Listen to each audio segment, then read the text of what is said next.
ആദരണീയരായ മുഖ്യാതിഥി, ബഹുമാനപ്പെട്ട അധ്യാപകരെ, പ്രിയപ്പെട്ട മാതാപിതാക്കളെ, എൻ്റെ സ്നേഹിതരായ കൂട്ടുകാരെ, എല്ലാവർക്കും എൻ്റെ ഹൃദയം നിറഞ്ഞ സ്വാതന്ത്ര്യദിനാശംസകൾ. ഇന്ന് നാം ആഘോഷിക്കുന്നത് ഇന്ത്യയുടെ 80ാമത് സ്വാതന്ത്ര്യദിനമാണ്.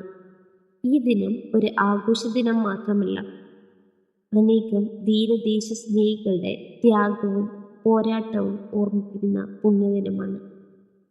ഏകദേശം 200 വർഷക്കാലം ബ്രിട്ടീഷ് ഭരണത്തിന് കീഴിലായിരുന്ന നമ്മുടെ രാജ്യം അനേകം സ്വാതന്ത്ര്യ സമര സേനാനികളുടെ അർപ്പണബോധവും ധൈര്യവും ത്യാഗവും കൊണ്ടാണ് 1947 ഓഗസ്റ്റ് 15 സ്വാതന്ത്ര്യം നേടിയത്. മഹാത്മാഗാന്ധി അഹിംസയുടെ വഴിയിലൂടെ ലോകത്തിന് മാതൃകയായി. നേതാജി സുഭാഷ് ചന്ദ്രബോസ് യുവതലമുറയിൽ ദേശസ്നേഹത്തിൻ്റെ തീ ജ്വലിപ്പിച്ചു. ഭഗത് സിംഗ്, ചന്ദ്രശേഖർ ആസാദ്, റാണി ലക്ഷ്മിബായി, സർദാർ വല്ലഭായ് പട്ടേൽ, ജവഹർലാൽ നെഹ്റു തുടങ്ങി അനേകം മഹാന്മാർ സ്വന്തം ജീവിതം രാജ്യത്തിനായി സമർപ്പിച്ചു. അവരുടെ ത്യാഗമാണ് ഇന്ന് നാം സ്വാതന്ത്ര്യവായുവായി ശ്വസിക്കുന്നതിന് കാരണം.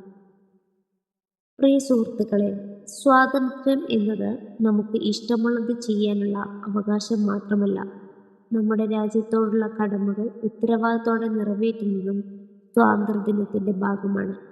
നിയമം പാലിക്കുക, പ്രകൃതിയെ സംരക്ഷിക്കുക, പരിസ്ഥിതി ശുചിയാക്കുക, മറ്റുള്ളവരെ ബഹുമാനിക്കുക, മതജാതി ഭേദമില്ലാതെ സ്നേഹത്തോടെ ജീവിക്കുക, ഇവയൊക്കെയാണ് യഥാർത്ഥ ദേശസ്നേഹം.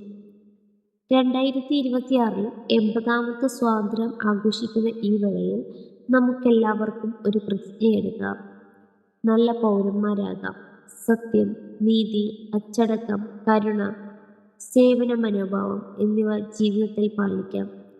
വിദ്യാഭ്യാസത്തിലും ശാസ്ത്രത്തിലും സാങ്കേതിക വിദ്യയിലും കായിക രംഗത്തും മികവ് തെളിയിച്ച് നമ്മുടെ ഇന്ത്യയെ ലോകത്തിൻ്റെ ഏറ്റവും മികച്ച രാജ്യങ്ങളിലൊന്നാക്കി മാറ്റാൻ നമുക്ക് പരിശ്രമിക്കാം.